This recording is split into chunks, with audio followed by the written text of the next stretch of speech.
Assalamualaikum warahmatullahi wabarakatuh. Salam sejahtera bagi kita semua. Om Swastiastu, Namo Buddhaya, salam kebajikan. Bagaimana pendapat Anda mengenai materi yang kedua kemarin? Planning, organizing, activating, dan controlling. Menginjak yang materi yang ketiga ini, kami akan membahas mengenai etika bisnis. Etika dalam bisnis ini mengenai Anda dalam berkomunikasi serta menjalin kerjasama dengan perusahaan lain atau kerabat-kerabat lain. Perhatikan ya materi dan juga video kali ini. Berlanjut pada bab yang ketiga, etika dalam berbisnis. Menurut para ahli, yang pertama, Hill dan Jones, etika bisnis adalah suatu ajaran untuk membedakan antara salah dan benar. Hal tersebut dapat memberikan pembekalan kepada setiap pemimpin perusahaan ketika mempertimbangkan untuk mengambil keputusan strategis yang terkait dengan masalah moral yang kompleks.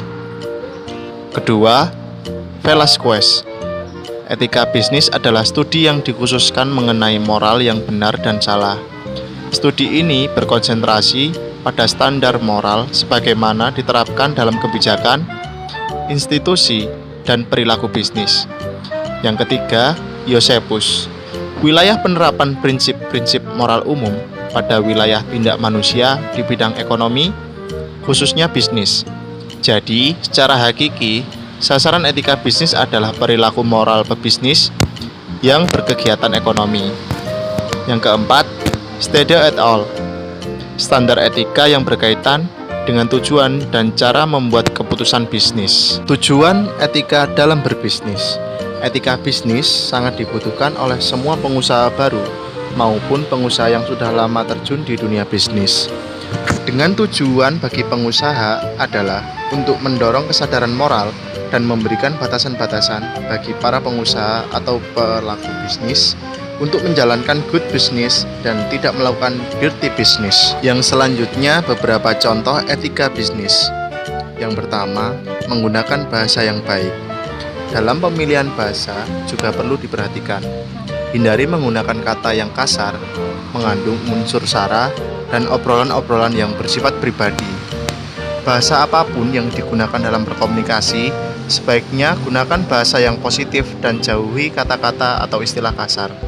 Penggunaan bahasa menentukan kualitas diri, serta bagaimana Anda ingin dihargai oleh orang lain. Yang kedua, bersikap sopan.